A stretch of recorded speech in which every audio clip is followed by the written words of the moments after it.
2026 අවුරුද්දේ මාසිකුත් කිවිලා ගිහින්. තාමත් එකතැන ජීවිතේ හිර වෙලා කියලා හිතන්නේ නැතුව දවසින් දවස ලයිෆ් එක ලස්සනට ඉස්සරහට අරන් යන්න අද ඉඳන් වැඩ පටන් ගන්න. ජීවිතේ අපිට එක එක මිනිස්සු උණ ගැහෙවි. එක එක විදිහේ ප්‍රශ්න වලට මුහුණ දෙන්න සිද්ධ වේවි.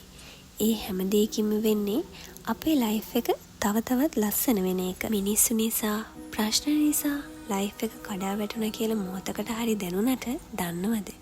ඒ වේදනාව ඔයාව තවත් ශක්තිමත් කරනවා. සල්ලි හම්බ කරන්න රැල්ලට යන මිනිස්සු අතරේ Tamanට තියෙන පුංචි හැකියාවකින් හරි ලයිෆ් එක එන්ජොයි කරන ගමන් ඉස්සරහට යන්න. කිසිම වෙලාවක Taman ගැන අඩුතක්සේරු කරන්නේ නැතුව ධනාත්මකව Taman ගැන හිතන්න. ජීවිතේ හම්බෙන නොයෙක් මිනිස්සු අතරේ ළඟම ඉඳන් Tamanට ඊර්ෂ්‍යා කරන, Taman වැටෙනකම් බලන් ඉන්න, නමුත් පිටතින් Tamanගේ ළඟම හිතවතා වගේ වෙස්වලා ගත්ත චරිත හැම තැනම ඉන්නවා. ඒ අයගෙන් පරිස්සම් වෙන්න. දන්නවද? ඔයාට මිනිස්සු ඊර්ෂ්‍යා කරන්නේ ඔයා ළඟ එයාලට නැති දේවල් තියෙන නිසායි. ඔයා වැටෙනකම් බලන් ඉන්නේ ඔයා ඉන්න තැනට ඒ අයට කිට්ටු වෙන්න බැරි නිසා. ඒ නිසා මිනිස්සු ගැන හිතේට දුක් වෙන්නේ නැතුව ඔයා ගැන හිතලා සතුටු වෙන්න. මොකද හොරු වෙන්නේ තියෙන මනුස්සයගෙන් හොරකම් කරා යන. කොච්චර නරක මිනිස්සු හිටියත්, කොච්චර නරක මිනිස්සු නිසා Tamanට කරදර ආවත් Taman තුල ඉන්න හොඳ මනුස්සයව තියාගන්න. ඔයා දැනටමත් දිනලා ඉවරයි. ඒක ඒ අය විසින්ම ඔප්පු කරලත් ඉවරයි. දැන් තියෙන්නේ හොඳ නරක වෙන් කරගෙන Tamanගේ ගමන ලස්සන කරගන්න එක. ඒ දෙයට